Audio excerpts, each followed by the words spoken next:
শরৎচন্দ্র চট্টোপাধ্যায়ের বাড়ি যাব, সেখানে গিয়ে একটু দেখবো এবং ঘুরবো। তাই আজকে ঘুরে আসা যাক শরৎচন্দ্র চট্টোপাধ্যায়ের বাড়ি। যদি কেউ মনে করো যে শরৎকুঠি যাবে, সেক্ষেত্রে তোমরা হাওড়া থেকে বাগনান থেকে কল্যাণপুর থেকে টোটো করে 5 থেকে 7 মিনিটে পানিত্রাস পৌঁছে যাবে। পানিত্রাস খুব ভালো জায়গা, আসতে পারে। আমরা এখন আছি রূপনারায়ণের চরে। সত্যি কথা বলতে খুবই ওয়েদারটাও ভালো লাগছে, আর প্রাকৃতিক সৌন্দর্য যেন ফুটে পড়ছে। যেহেতু আমরা নদীর চরে আছি, প্লাস আশপাশের পরিবেশও ভালো লাগছে। এখন আমরা শরৎকুঠি যাব, 3 মিনিট লাগবে। এইটাই বাড়ি শরৎচন্দ্র চট্টোপাধ্যায়। এবারে এটা এন্ট্রি গেট, এখান থেকে আমরা ভেতরের দিকে যাব। সৌরাতি প্রথমে ঢুকবে। আমি রেকর্ড করছি তো, আমি প্রথমে যাব না, আমি পেছন যাব। বাস এইটাই বাড়ি, এটাই ওনার বসত বাড়ি। এই বসত বাড়ির পাশেই আপনার সুন্দর সুন্দর গাছের পরিপূর্ণ একটা বাগান। এটা হচ্ছে স্ট্যাচু, চট্টোপাধ্যায়ের স্ট্যাচু। এখানেই নাড্ডা সাহেব এসে মালা দিয়েছিলেন গলায়। একজন গাইডার যে কিনা আর একজনকে বোঝাচ্ছে এই বাড়ির ব্যাপারে বলছেন, আমাদেরকে বললেন যে এদিকটা ঘুরে দেখতে, তাই আমরা একটু এদিকে চলে এলাম।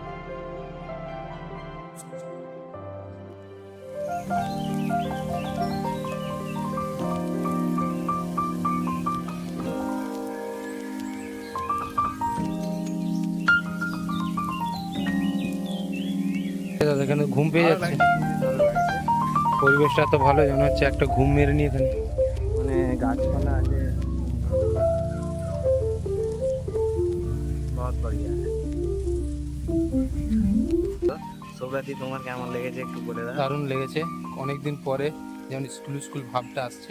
হ্যাঁ, ভালো, সুন্দর জায়গা। বাড়ির কাছাকাছি ছিল, কিন্তু কোনোদিন আসার সময় হয়নি আমাদের। আজকে যেহেতু আজকে সময় পেয়েছি।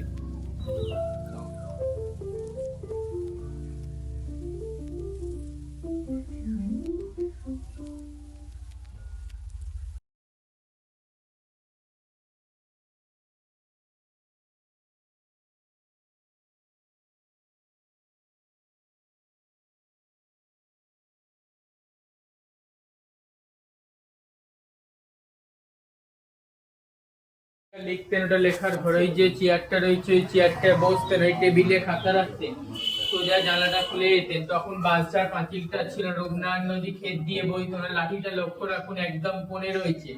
জুতো দেখুন, কাঁচের ভেতর সুতো দিয়ে বাঁধা রয়েছে 2 নম্বর র্যাকে। ওনার নিচে যে মৃত্যুসজ্জায় ছবিটা রয়েছে, ওনার দ্বিতীয় পক্ষের স্ত্রী হিরণময়ী দেবী। শরৎচন্দ্রের মৃত্যুর পরও হিরণময়ী দেবী বাড়িতে 23টা বছর কাটিয়েছিলেন। ছবি তোলেন, ছবি তোলা যাবে।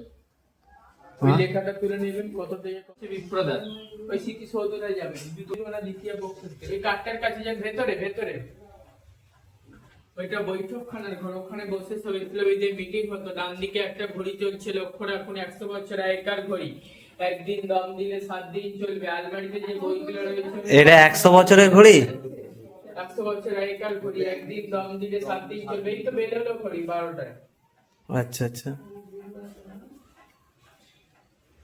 আলমারিতে যে বইগুলো রয়েছে উনি পড়াশোনা করতেন। আর সোজা যে ছবিটা রয়েছে সাদা ফ্রেমের পাশে বাঁধানো ছবি, এটা নাতি নাচ বইয়ের ছবি। সামনের সোফা উনি বসতেন, ওটা বেলজিয়াম কাছের আয়না।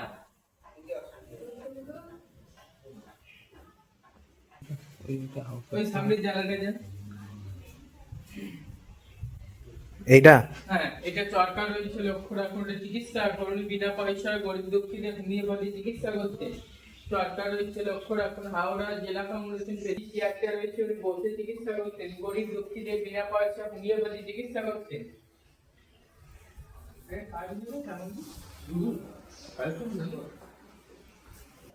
আরে দাদা কোথা দেখে দেখে ঠাকুর বসে পুজো করছে, আস্তে আস্তে উপরে যাবে। ধানের গোলা ঠাকুর ঘর দেখে দেখে উপরে ওই দিক দিয়ে। আচ্ছা আচ্ছা। আর এই যে কাটা অংশ পেয়ারা গাছটা পড়ে রয়েছে, এটা রামের সুমতি গল্পের পেয়ারা গাছ। আর সামনের পুকুরে ছিল কার্তিক গণেশ দুটো মাছ, রুই আর কাতলা উনি না খেতে শোনা নোলক করিয়ে রেখেছিল। উনি যখন দুপুরে খাবার দিতেন, কার্তিককে ডাকলে কার্তিক আসতো, গণেশকে ডাকলে গণেশ। সামনের পুকুর থেকে আচ্ছা। সিমেন্টের ঠেক, পেয়ারা গাছটাকে ওপরে ঠেক দিয়ে রাখা ছিল, এইটা উপরে যাবে। চলো আমরা উপরে যাই।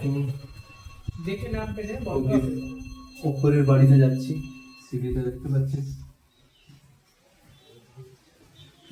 ওটা ধানের গোলা রয়েছে। হ্যাঁ হ্যাঁ, এখানে যা আছে সব শরৎচন্দ্র চট্টোপাধ্যায়। আর টালির চালা ঘরটা হচ্ছে ঠাকুর ঘর। আর তখনকার দিনে বাথরুম বাড়ির বাইরে। আচ্ছা আচ্ছা, ওপরে চ।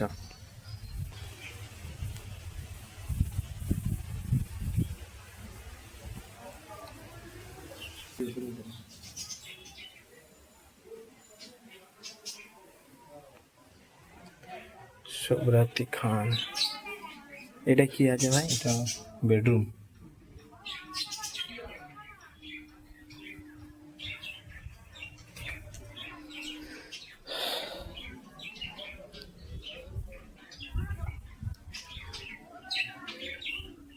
উপরে মোটামুটি দুটো রুম আছে, এটাও একটা বেডরুম। এটা বেডরুম তাই না? সব আগেকার যুগে এটা।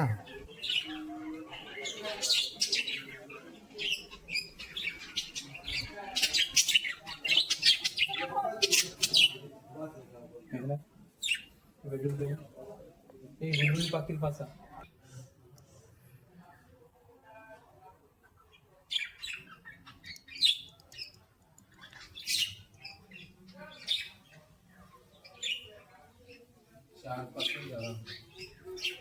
উপরের রুমে, উপরের ঘরে চারপাশে জ্বালান, মানে চারদিকে ঘুরতে পারে।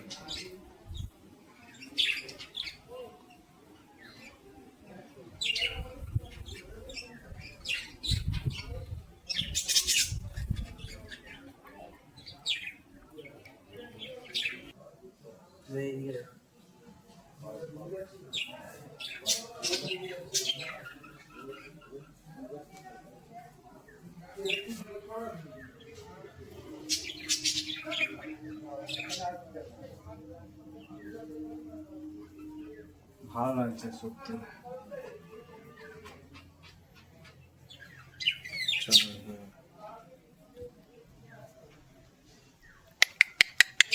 এই দিকটা তো ভালো।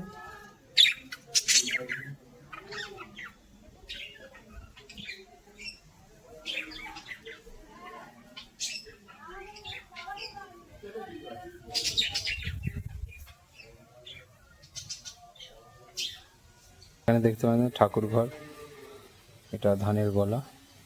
পেছনের দিকে যেটা দেখতে পাচ্ছেন এটা হচ্ছে বাথরুম। মোটামুটি পুরো ঘরটা আমরা দেখে নিলাম, এবার ফিরছি। আজকের ব্লগ এখান পর্যন্তই। দর্শন আমরা করে নিয়েছি, এবার বাড়ির দিকে রওনা দেবো। চলো, থ্যাংক ইউ। যদি ভিডিওটা ভালো লাগে আপনাদেরকে তো একটু লাইক, শেয়ার অ্যান্ড সাবস্ক্রাইব করে দেন, কেননা সেটার জন্য ভিডিওটা বানানো। সেটাই না পেলে কীভাবে হবে দাদা বলো?